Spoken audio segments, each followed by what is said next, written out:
Olá, este vídeo faz parte do ciclo de palestras, um projeto do PET Matemática da UFSC. Nesta palestra, temos o professor Matheus Bortolã, da UFSC. Fiquem com a palestra e bons estudos. Para quem não me conhece, eu sou o Matheus, sou professor aqui do Departamento de Matemática, e a minha área de pesquisa é em sistemas dinâmicos, né? E mais especificamente, sistemas dinâmicos que surgem de equações diferenciais. Então, é isso que eu vou falar um pouquinho para vocês hoje, e temos aqui um resuminho rápido da palestra. Vou fazer uma introdução do porquê estudar, vou falar a relação entre equações diferenciais e sistemas dinâmicos, vou dar alguns contra-exemplos, vou dar um exemplo onde as equações diferenciais geram sistemas dinâmicos, e vou falar rapidinho de uma parte um pouco mais específica que eu estudo, que é do comportamento assintótico de sistemas dinâmicos, tá? Então, só para começar, o que é um sistema dinâmico? Basicamente é qualquer regra que muda com o tempo. Então, é qualquer evolução no tempo de uma determinada regra. Então, o sistema dinâmico nada mais é do que a ferramenta matemática que a gente usa para prever evolução de certas quantidades ao longo do tempo. Por exemplo, a posição de um corpo no espaço se movimentando ao longo do tempo, a temperatura num determinado objeto, como ela se dissipa ao longo do tempo, e assim por diante. Tem infinitas outras aplicações para sistemas dinâmicos, por exemplo, a quantidade de remédio no sangue de uma pessoa, depois ela toma um remédio, e depois eu posso medir qual é a quantidade daquele remédio na corrente sanguínea dessa pessoa quando o tempo passa. Então tem muitas aplicações aí, tudo que se move com o tempo é um sistema dinâmico do ponto de vista matemático, tá? E a teoria de sistemas dinâmicos, ela se divide basicamente em duas partes, né? Tem a teoria de sistemas dinâmicos, que é o que a gente chama de teoria ergódica, que é o que o pessoal do INPA estuda bastante, o Arthur Ávila, o Jacob Palles, o Marcelo Viana, todos esses nomes lá do INPA, têm a sua área de pesquisa na teoria ergódica de sistemas dinâmicos, que é basicamente dizer como é que essas evoluções se comportam com respeito à medida de conjuntos no espaço, né? A gente não vai se ater muito a esse ponto. Então, o que a gente vai trabalhar são os sistemas dinâmicos do ponto de vista de equações diferenciais. Eu coloquei uma referência aí que todos podem ver, é um bom livro, dentre muitos outros, nem teria como colocar todas as referências possíveis de livros que falam de equações diferenciais, certo? Coloquei só uma para vocês olharem, que é um livro que fala mais da parte que eu estudo, de equações diferenciais, certo? Então, nós vamos ver essa parte da esquerda.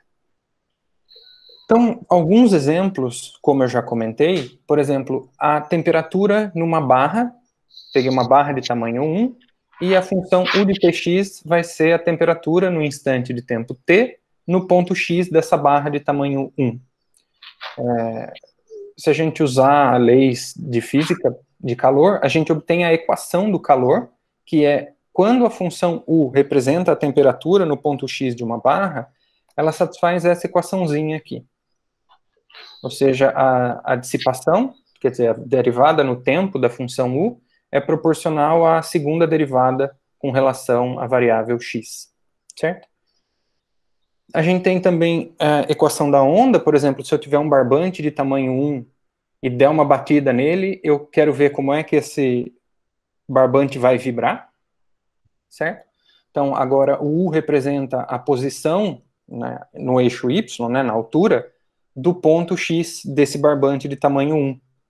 E aí a gente tem, para esse caso, a equação que ela satisfaz é essa aqui. Vocês veem que é quase igual, exceto que aqui eu tenho uma derivada segunda no tempo e não a primeira, como eu tenho aqui, certo? Esse C aqui, nessa equação primeira da temperatura, representa a difusão, a difusividade do material, o quão rápido ou o quão devagar ele dissipa o calor. E aqui o C tem a ver com outra coisa, que é a frequência de vibração do material. Então, esses C são diferentes, tá? Nesses dois casos. E tem um exemplo de equações diferenciais, que é o que está muito em moda hoje em dia, por conta da pandemia, é o modelo CIR, que é o modelo de suscetíveis, infectados e recuperados, que representa a dissipação de uma doença numa população, certo? Então, se eu tiver S de T, o número de pessoas que são suscetíveis à infecção no instante T, I de T, o número de pessoas que são infectadas no instante T, e R de T, o número de pessoas que estão recuperadas no instante T, se a gente supor que a população é fechada, ou seja, em qualquer instante de tempo, a soma desses números aqui dá a população total, então essas funções satisfazem essa equação diferencial de primeira ordem, é um sistema com 3 equações, mas ele tem uma derivada só, certo? E beta aqui, que aparece aqui e aqui, é o fator de contágio, é o quão rápido a doença se espalha, e alfa, que aparece aqui e aqui, é a taxa de recuperação, a porcentagem de pessoas infectadas que se recuperam, certo? Então, bom, mas eu falei de sistema dinâmico, né, e aqui eu estou falando só de equação diferencial. Qual que é a relação entre eles, né? Então, o que essas equações têm a ver com sistemas dinâmicos? Bom, basicamente, vou explicar assim, só para a gente formular matematicamente o que é um sistema dinâmico. Então, o sistema dinâmico, a gente vai ter, x vai representar uma quantidade, certo?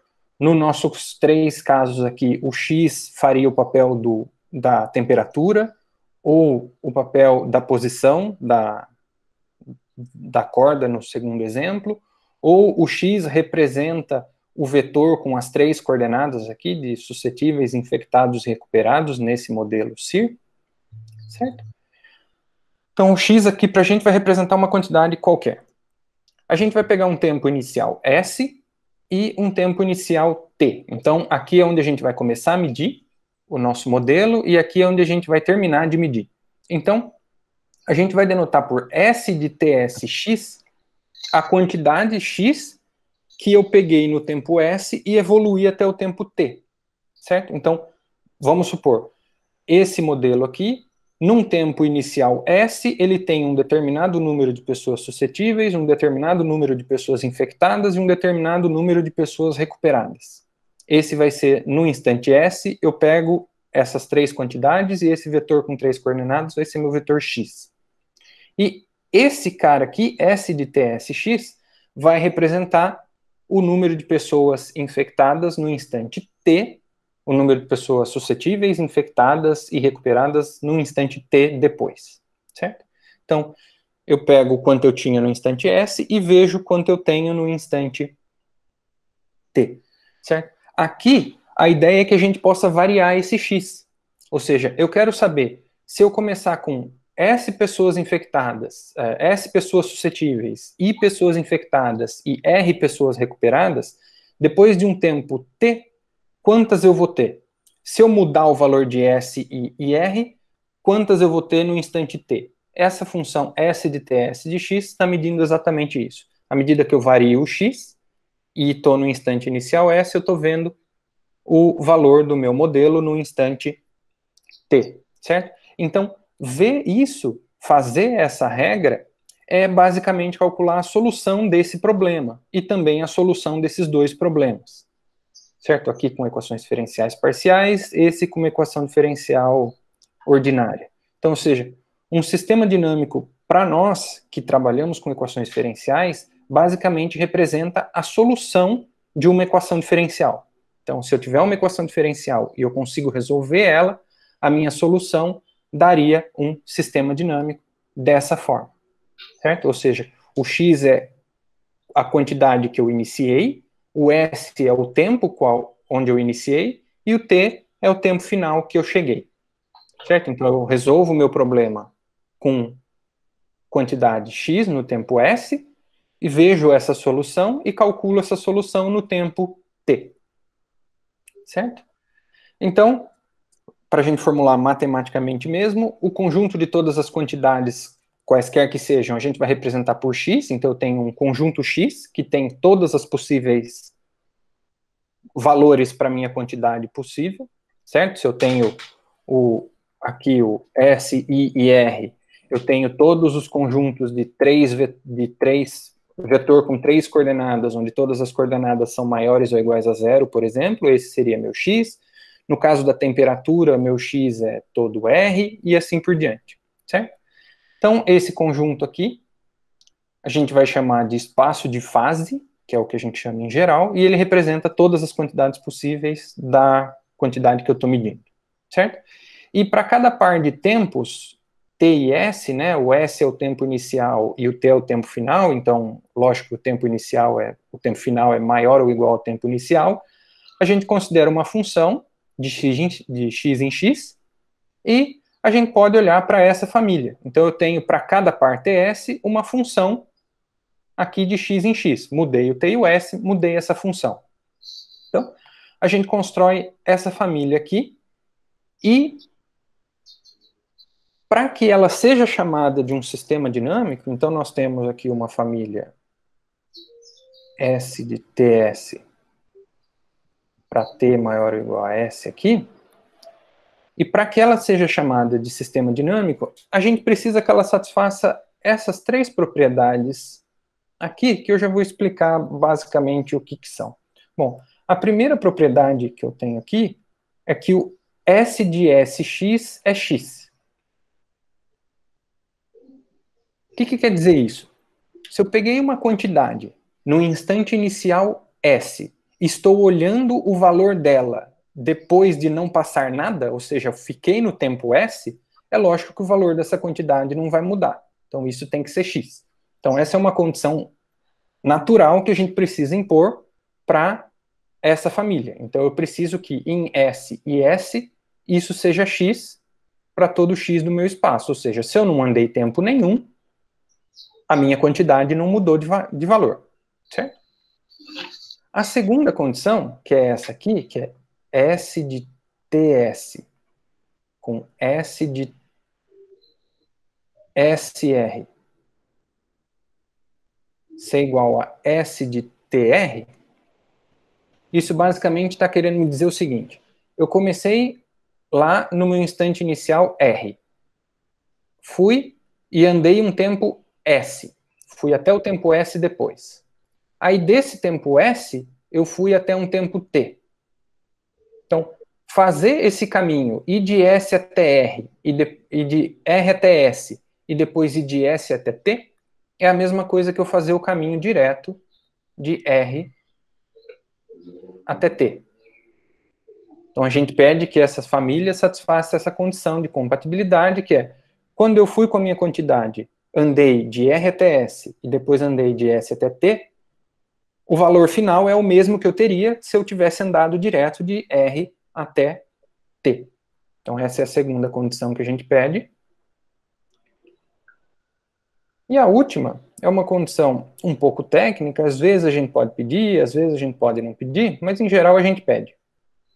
Que é que essa aplicação toda aqui seja contínua. Eu já vou explicar basicamente o que é. Eu peguei um tempo T, S e uma quantidade X. Então eu estou com a quantidade X, um tempo inicial S e o tempo final T.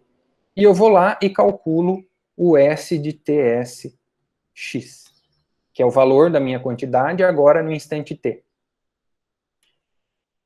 Peguei um tempo T1, um tempo S1, um valor X1, diferentes desses aqui. Então agora eu tenho uma quantidade X1, S1, T1. E eu vou lá e calculo o S no T1, S1, X1. Essa terceira condição aqui quer dizer o seguinte: se essa quantidade está perto dessa, o tempo inicial está perto do S, e o tempo final está perto do T, ou seja, se todas essas quantidades estão próximas, então esse cara aqui também está próximo um do outro, certo? Ou seja, quantidades próximas e tempos inicial e final próximos me dão quantidades finais aqui próximas também, certo? Então, essas 3 condições são as que a gente pede, e com essas 3 condições satisfeitas, então se eu tiver um espaço X, um conjunto de funções aqui para cada par TS que satisfaz essas 3 propriedades, a gente diz que essa família é um sistema dinâmico, então essa é a definição de sistema dinâmico para a gente, mas na área de sistemas dinâmicos referentes a equações diferenciais, a gente quase que não usa o nome sistema dinâmico, a gente usa o nome processo de evolução. Então, quando eu tenho essa família definida e satisfazendo essas três propriedades aqui, então a gente chama isso aqui de processo de evolução. Certo? Bom, aqui a gente tem algumas coisas que a gente pode falar, que é o seguinte, a gente pode medir esse tempo inicial aqui e final, ou nos reais, certo? Então eu posso fazer tempos contínuos, ou eu posso fazer tempos discretos, medir tempo de 1 para 2, 2 para 3, 3 para 4 e assim por diante.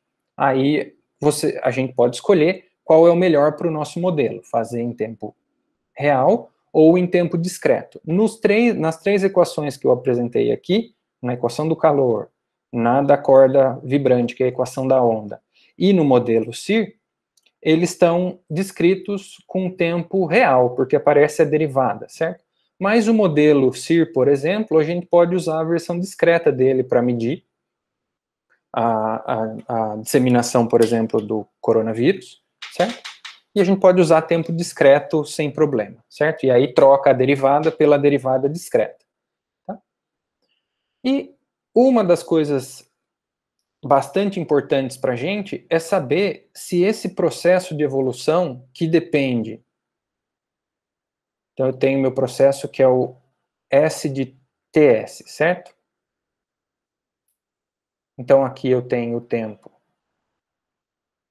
inicial e aqui o tempo final. Certo? Uma coisa é saber, será que a dependência dessa regra aqui é uma dependência das duas variáveis, certo? Faz diferença o tempo inicial que eu comecei e o tempo final que eu terminei?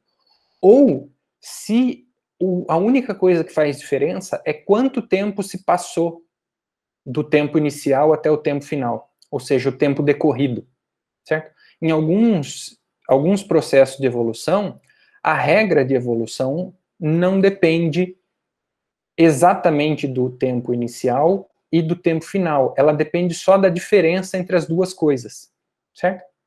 Então, quando isso acontece, a gente escreve assim, né? Quando o S de TS, na verdade, ele é um S de T menos S zero, ou seja, a dependência é só de T menos S, então o S de 2, 1, por exemplo, é igual o S de 5, 4, porque passou 1 e passou 1, que isso é igual ao S de 1001 por 1000, por exemplo. Então, quando a dependência é só do tempo que passou, do inicial até o final, a gente pode definir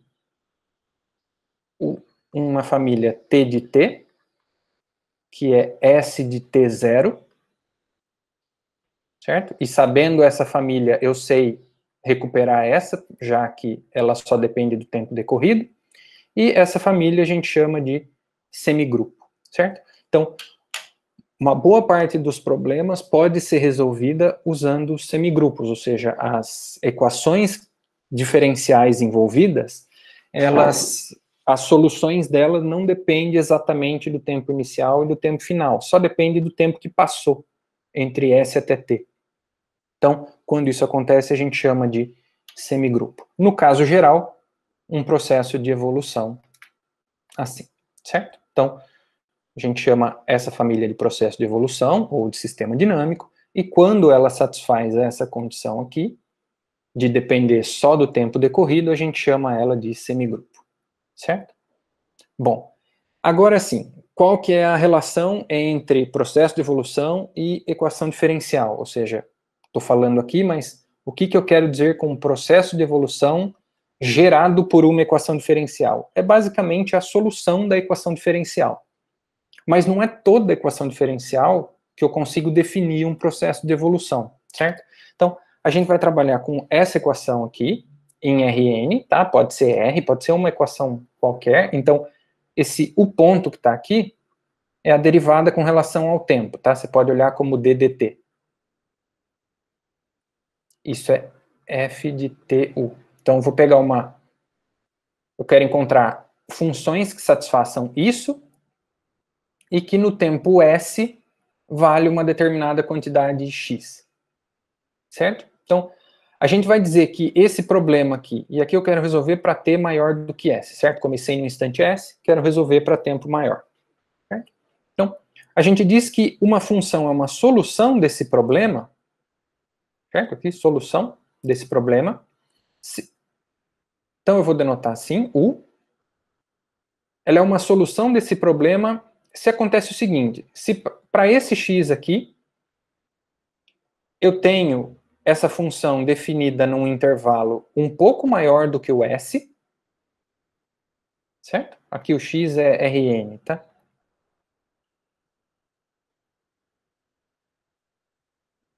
Certo?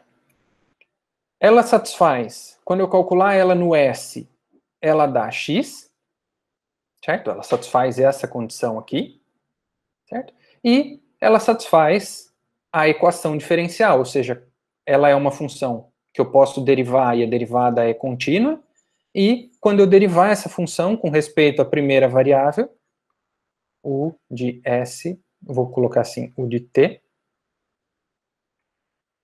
Estou deixando esses espaços aqui, eu já vou explicar por quê, tá?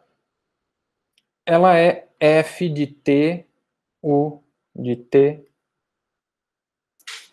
Então, uma solução para esse problema é uma função continuamente diferenciável, definida num intervalo um pouco maior do que o s, então é de s até um certo valor, que no s ela é x, e para cima do s ela satisfaz a primeira parte aqui. Ou seja, quando eu derivar a função u, isso dá f calculada em tu. Certo? Eu deixei esses espacinhos aqui porque vocês veem que aqui está escrito sx, né? A gente coloca a função depende de uma variável só, tá? Que é a primeira. Então é uma u de t. Certo? Então, é uma u de t. Certo? Ela tem uma variável só. Só que a gente coloca a dependência do tempo inicial aqui e do dado inicial aqui. Só para saber que é a solução dessa equação aqui, certo? Mas que começa no tempo s e com a quantidade x. É só para deixar explícito essa informação e essa já direto na solução. Mas a função é uma função de uma variável só, tá? É da primeira. Então, quando eu calcular o na primeira, dá x, sx, sx, certo? Mas essas duas variáveis aqui, elas estão paradas, tá? É a primeira variável que é a variável dessa função aqui. Certo? Tá bom. Só que disso, para eu definir um sistema dinâmico, a gente vai precisar dessa hipótese aqui. Ou seja, eu vou assumir, primeiro, ó, aqui tem um infinito que passa meio despercebido, mas eu vou assumir que para cada S que eu colocar e para cada X que eu colocar, esse tal X aqui é infinito. Eu consigo definir a solução do S para frente. Então, esse tal de X é todo mundo para frente. Certo? E vou assumir que a solução é única, ou seja, para cada S e para cada X, só tem uma solução desse problema. Certo? Não tenho duas diferentes, só tenho uma. E eu vou assumir que a aplicação que leva o TSX na U de TSX, isso aqui é contínuo. A continuidade é aquela mesma que eu expliquei do caso de processo de evolução. Se eu pegar um ponto próximo desse, um tempo inicial próximo desse e um tempo final próximo desse, e calcular agora a solução, venho aqui no problema, agora o dado inicial, que é o x era aqui, agora é o x1, o tempo inicial é o S1 e eu calculei a solução num tempo T1. se esses estão próximos, esses aqui também estão próximos, certo? Então, essa é a hipótese que a gente vai assumir. Quando essa hipótese é válida, quando eu tenho todas essas coisas aqui, ou seja, a solução está definida até infinito, ela é única e ela tem essa continuidade aqui, então a gente pode definir um processo, que é quem que vai ser o S de TSX? Vai ser simplesmente a solução do problema. Então, quando a gente tem essas hipóteses aqui, então essa família aqui é um processo de evolução, certo? É claro que o S de SS de X é o U de SSX, que é o X, certo? É só voltar lá, ó. Esse é o X. Então, ela satisfaz a primeira condição para ser um processo de evolução. A última condição, que é da continuidade, eu já pedi na hipótese, então ela obviamente está satisfeita, porque eu pedi. Ou seja, a aplicação que vai de TSX e chega em S de TSX, que é o U de TSX, ela é contínua, porque eu pedi que ela fosse, certo? Faltaria a segunda, faltaria essa aqui, S de TS, S de SR, igual a S de TR. Essa aqui é basicamente o seguinte. Então, pega um X, eu vou calcular isso aqui em X, certo? Esse cara aqui é a solução dessa equação aqui, que começa em R e vai até o tempo t. Então, eu vou pensar assim, aqui eu tenho X, no instante R, e eu calculei a solução desse problema, ela fez alguma coisa aqui, e ela acabou aqui em S de TRX. Aqui é um instante t, certo? Aqui é o tempo. Certo? Estou aqui no instante R, aqui no instante t. Pega um instante S no meio do caminho.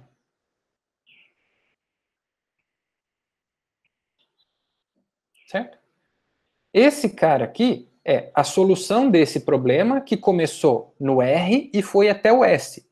Como eu assumi que a solução é única, o único jeito de eu sair de R e chegar em S começando em X é seguindo esse caminho que eu já desenhei.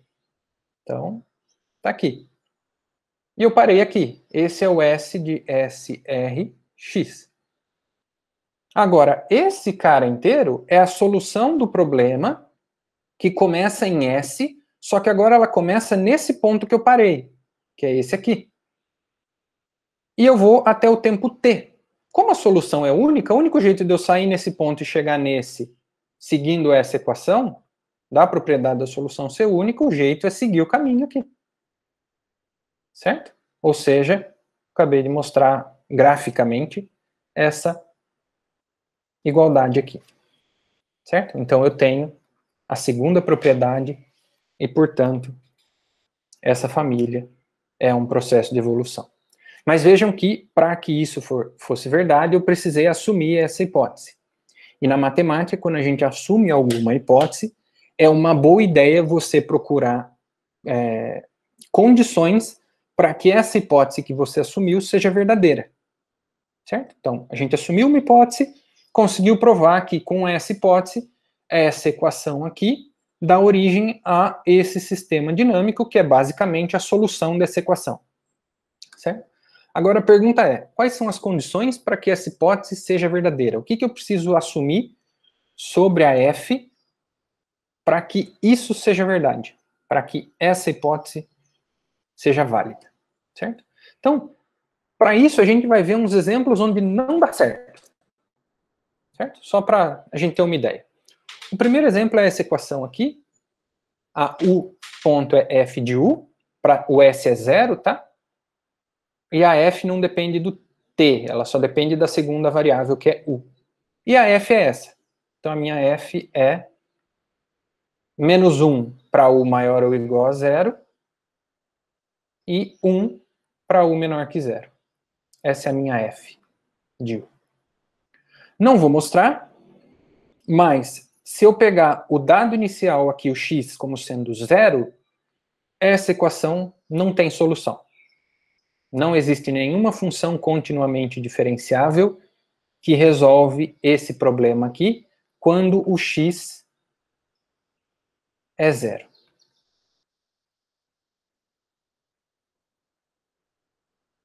Então, não tem solução. E vejam, né?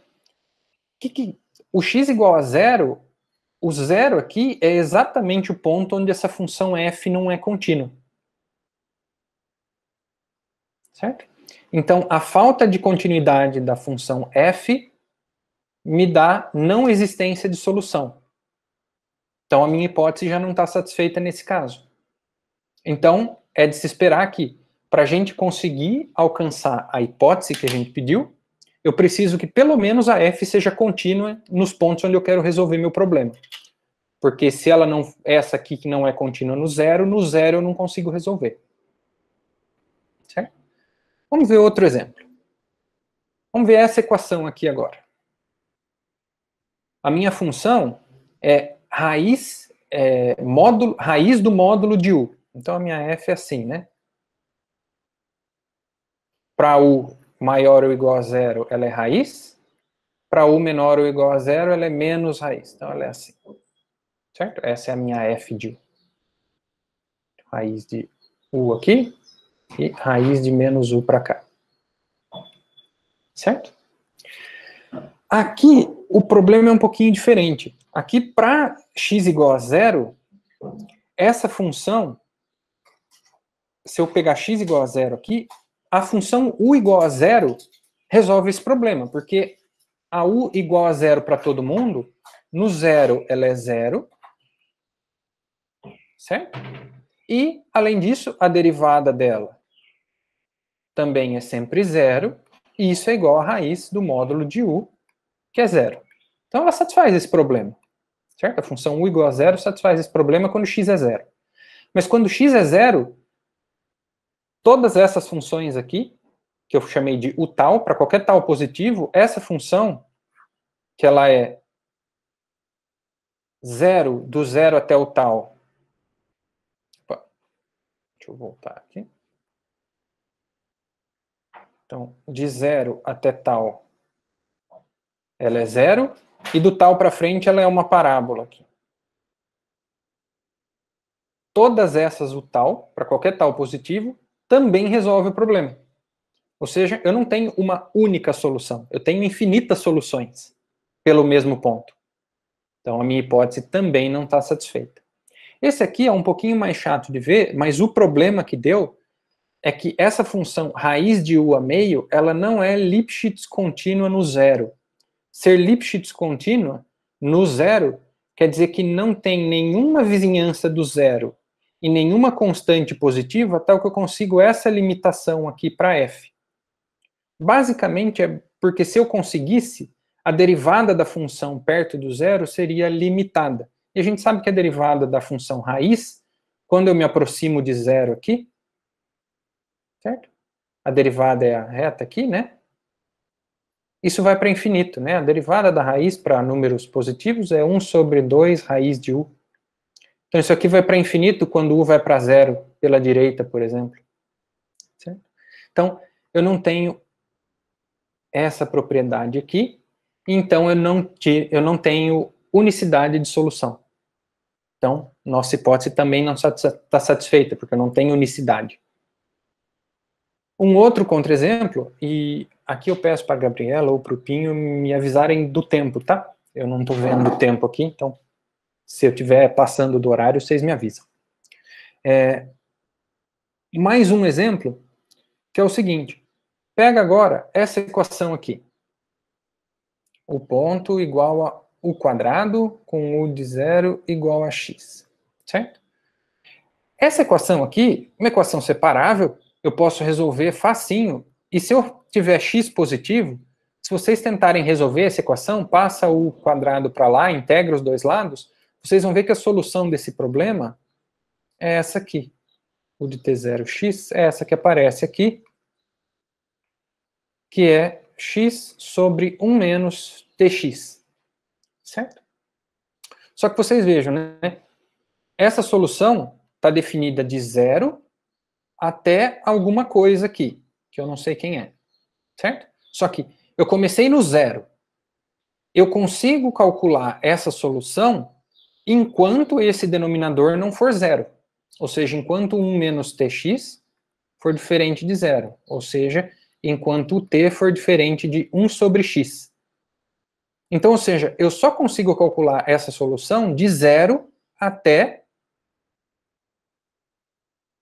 1 sobre x. Exatamente no 1 sobre x eu não consigo calcular. Certo? Ou seja, essa solução aqui, a u de 0x, está definida de 0 em 1 sobre x, chegando em r. Esse cara aqui não é infinito, é um número finito, certo? Então a nossa hipótese também não está satisfeita, certo? Porque a nossa hipótese é que eu tenho uma única solução que está definida do tempo inicial até infinito. Nesse caso, eu não tenho.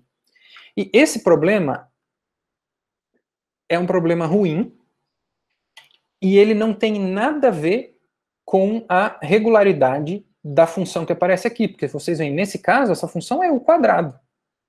O quadrado é diferenciável quantas vezes eu quiser, certo? Então, esse problema aqui acontece porque essa função aqui, ela cresce muito rápido quando o u vai para infinito, certo? E isso não tem nada a ver com a regularidade, e esse é um problema que é difícil de tratar, principalmente em equações diferenciais parciais. A gente até consegue obter existência e unicidade de solução, mas o fato de que a solução está definida para todo o tempo a partir do tempo inicial é um problema bastante complicado de se resolver, tá? Então tá. Então, só resumindo rapidinho, nos dois primeiros exemplos, o que deu problema foi a falta de regularidade da função. Num a função não era contínua e no outro a função não era Lipschitz contínua. E no terceiro exemplo, que é onde a gente não tinha a solução definida para todo o tempo, o problema foi que a f crescia muito rápido quando a variável vai para infinito. E não tem nada a ver com a regularidade. Certo? Esses exemplos eu tirei dessa referência aqui, se alguém quiser olhar. Certo? E agora o que eu vou apresentar rapidamente é uma coletânea de resultados envelopados todos num único teorema, que eu vou apresentar para vocês condições sobre a f para que a gente consiga existência e unicidade de solução, e depois mostrar só uma possível condição que a gente pede para f, para que a gente tenha essa existência para todo o tempo. Certo? Então, a gente vai lembrar do problema do valor inicial, que era esse aqui. Então, eu tenho a derivada de u igual a f de tu, com u de s igual a x, esse é o nosso problema geral, em Rn, tá? E eu vou assumir que a função f é contínua, justamente o que ela não era no primeiro exemplo que deu problema, e localmente Lipschitz contínua, na segunda variável, que é basicamente dizer o seguinte, que f de tu menos f de tv é menor ou igual que uma constante u menos v. Essa norma aqui em Rn, tá? Estou com um vetor aqui em Rn. Aqui em Rn. Isso aqui para todo t e para u e v. Vou pedir pequenos, mas na verdade é para u e v perto de algum valor. Certo? Então, se a gente pedir essas duas condições só, que era justamente o que a gente não tinha no primeiro e no segundo exemplo, se a gente olhar essas duas referências, qualquer uma dessas duas que vocês quiserem olhar, a gente tem o seguinte resultado. Ou seja, para cada x e para cada s, então eu tenho lá a nossa equação, o ponto igual a f de tu, com u de s igual a x. Então, para cada x e para cada s, esse problema vai existir um tal maior que S, né? Então eu tenho aqui o S tal, e uma função xi, que sai de S e tal e chega aqui em Rn, que satisfaz a condição inicial e satisfaz essa primeira aqui. Ou seja, existe xi solução do problema. E quais são as propriedades dessa função? Elas têm o seguinte: se eu tiver uma outra solução desse problema, eta, definida no intervalo S até um certo sigma, então, na interseção desses dois intervalos, as duas são iguais. É o que a gente entende por unicidade. Ou seja, a xi e a eta são iguais no intervalo de S até o mínimo entre tal e sigma. Certo? Então é o que a gente entende por unicidade. Ou seja, se eu tiver duas soluções no intervalo onde as duas estão definidas, elas são iguais. Certo? Vai também existir um tempo que a gente vai chamar de tal Sx. Então, tem um tal Sx e uma solução S tal Sx, que está definida de S até tal Sx até Rn, que satisfaz a seguinte: ou o tal de Sx é infinito, ou o tal de Sx é finito, e a U, essa condição aqui, diz que, vou simplificar, e a U, vou colocar assim, explode, ela vai para infinito,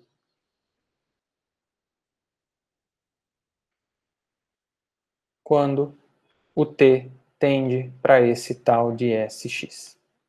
Certo? O que quer dizer isso? Isso quer dizer o seguinte: eu tenho, do primeiro item, né, dos dois primeiros itens, eu tenho uma solução do meu problema definida no intervalo de S até tal. Na verdade, eu tenho uma solução que está definida no maior intervalo possível. Certo? Todas as outras soluções são essa solução, só que num intervalo menor. E esse intervalo, que é o maior possível, ele tem uma dessas duas características. Ou a minha função está definida até infinito, que é o que a gente quer, certo? Mas não é em geral o que a gente obtém sempre. Ou ela pode estar definida até infinito, mas ela pode estar definida num intervalo que não vai até o infinito, que vai até finito, mas ela tem essa propriedade aqui. Se ela está definida num intervalo finito, então, quando eu me aproximo do valor máximo de definição da função, ou seja, do extremo desse intervalo aqui, a função tem que ir para infinito. E, além disso, eu tenho essa terceira aqui, que diz que a aplicação é contínua, que é o que a gente queria. Certo? Só rapidinho, nessa segunda condição, isso é o que acontece com a nossa U igual a U quadrado, com U de 0 igual a x. Essa função está definida, a solução dela está definida até o 1 sobre x, certo? E ela era U de t, x por 1 menos tx. Vou pensar aqui x positivo, tá? Vou pensar x positivo aqui. Certo? O que acontece quando o t, quando eu calcular o limite aqui, de t tendendo para 1 sobre x da U de t? Bom, esse cara está fixo, é positivo. Quando t tende a x pela esquerda, né, eu estou nesse intervalo aqui, então eu estou do lado esquerdo de x, esse cara aqui, quando o t tende para 1 sobre x, isso tende a 0 pela direita. Então, um número positivo por 0 pela direita, isso aqui vai para infinito. É exatamente o que isso aqui está falando. Certo? Então, só resumindo, se eu tenho essas duas condições, que a função é contínua e Lipschitz contínua, eu tenho existência de uma única solução, que a gente chama de solução maximal, que satisfaz ou que o intervalo é infinito ou que o intervalo é finito, e ela satisfaz essa condição, e além disso, a aplicação aqui é contínua. Então a gente já tem quase tudo da hipótese, exceto que na nossa hipótese a gente pedia que isso seja verdade. E esse teorema não diz que isso é sempre verdade. Diz que ou o tal é infinito, ou ele pode fazer isso. A próxima hipótese que a gente tem que pedir sobre a F é para garantir que isso não ocorre. Ou seja, então daí desse teorema eu vou ter que o intervalo de existência da solução é infinito. Certo? E a solução que a gente pede é que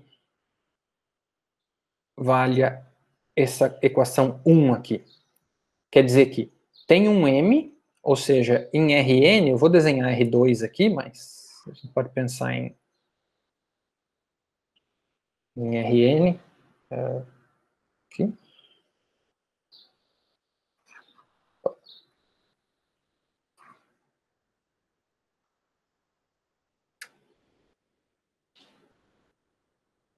Então, aqui em Rn, eu tenho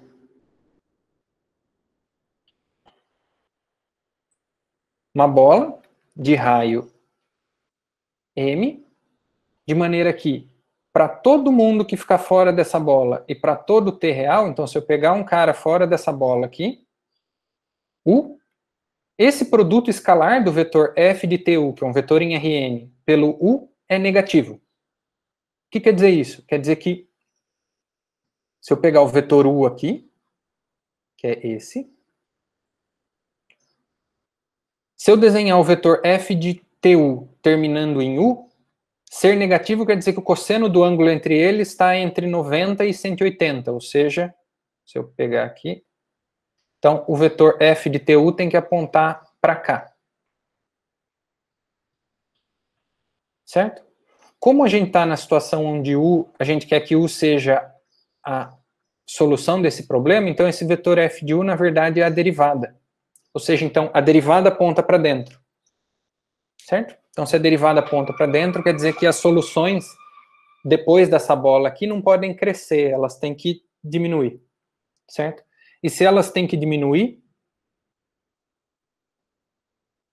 essa condição aqui não pode acontecer, certo?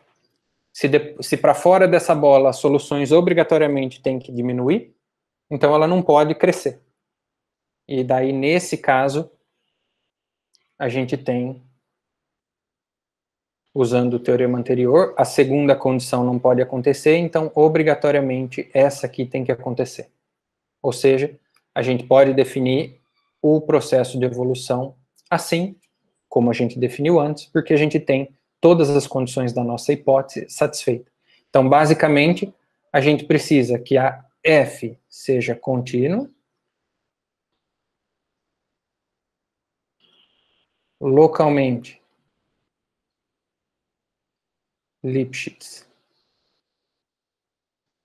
contínua e que f de t u escalar u seja menor que zero para a norma de u maior ou igual que e.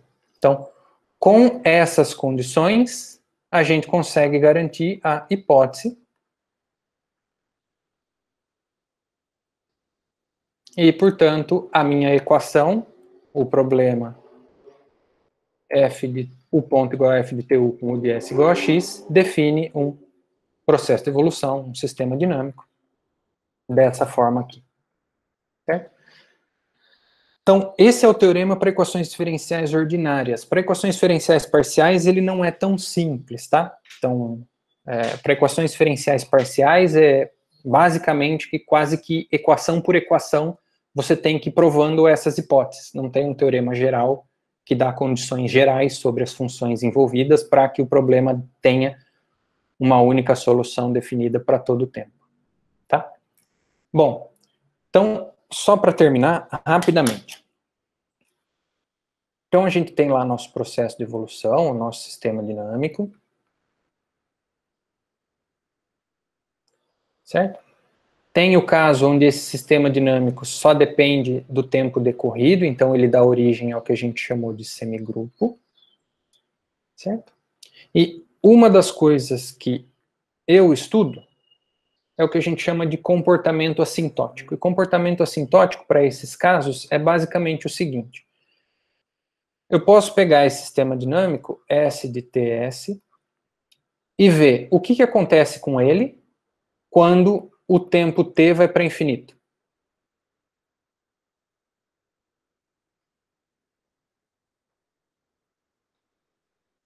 Eu pego um dado inicial, x, calculo S de tx para cada t e vejo o que acontece com isso quando o tempo vai para infinito. Por isso o nome é assintótico, né? É quando vai para infinito. Certo? Ou a gente pode ver o que acontece quando o tempo final t está fixo, só que eu faço o tempo inicial e para menos infinito. Eu volto o relógio. Certo? Eu vou para trás. Posso perguntar também, o que acontece? O que acontece quando eu quero estudar o que está acontecendo hoje, mas só que fazendo o tempo inicial voltar cada vez mais para trás? Certo? Para semigrupos, como o semigrupo T de T, se eu calcular T de T menos S, isso é S de T menos S, zero, né?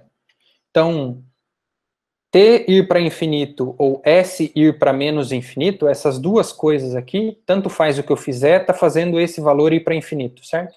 Então, no caso de semigrupo, essas duas coisas são iguais. Tá? Fazer o tempo ir para frente ou para trás não faz diferença. Mas no caso de processo de evolução, faz. Faz diferença eu saber o que acontece com um processo quando eu olho daqui para frente ou quando eu olho o que está acontecendo hoje, mas fazendo o tempo ir para trás, certo? Então, essa é uma das coisas que eu estudo, que é a parte de comportamento assintótico, mais especificamente o que a gente chama de teoria de atratores, que é basicamente pegar, eu estou vendo o que acontece com esse semigrupo, por exemplo, quando o tempo vai para infinito, certo? Eu olho, pego para cada x e vejo para onde vai t de x. Isso converge para onde? O conjunto de todos os pontos para os quais tudo isso aqui converge para cada x é o que a gente chama de atrator global. Certo? A ideia é, tendo um semigrupo e olhar o que acontece quando o t vai para infinito, se eu tiver esse conjunto, o que eu gosto de estudar na minha pesquisa é quais são as características desse conjunto. Como ele é formado, como ele é por dentro, certo? Então, e essa teoria não é nova, ela é bastante antiga, na verdade. Algumas referências aqui são o livro da Olga Ladzinskaya, que fala de atratores para semigrupos. Tem um livro que é do meu orientador de doutorado aqui do Brasil, o meu da Espanha, junto com o professor Robinson, da Inglaterra, que eles fazem atratores para sistemas dinâmicos em dimensão infinita. E mais recentemente eu vou fazer um merchan, lancei um livro também, continuando esse trabalho, certo? E estudando efetivamente como são esses conjuntos, quais são as características e, mais importante, se eu tiver semigrupos que estão próximos um do outro, quão próximos estão os atratores dos dois semigrupos, certo? É o que a gente chama de teoria de perturbação, certo? Tenho duas equações que estão, de certa forma, próximas uma da outra, eu quero saber dizer que o comportamento assintótico delas é mais ou menos o mesmo. Certo? Bom, então, é basicamente isso que eu queria falar. Muito obrigado para todo mundo que assistiu. Meu e-mail está aí, meu Instagram também está aí, se alguém quiser seguir lá. E é isso, muito obrigado. Se alguém tiver dúvidas, perguntas, pode fazer. Matheus, ali eu acho que você falava alguma coisa no anúncio de teoria qualitativa também, ou não? Então, basicamente é o seguinte, esse estudo aqui, esse teorema é um teorema de teoria qualitativa, certo? É um teorema de encontrar soluções, ou dizer quem são as soluções dos nossos problemas, sem efetivamente exibir a solução, certo? Então, o estudo qualitativo é esse, é diferente do quantitativo, de que a gente não consegue calcular explicitamente quem são as soluções, certo? Então, todo esse estudo que a gente faz de teoria de atratores e comportamento assintótico, a gente faz de maneira qualitativa, tá? Sem saber a cara da solução. Quando a gente sabe, é fácil.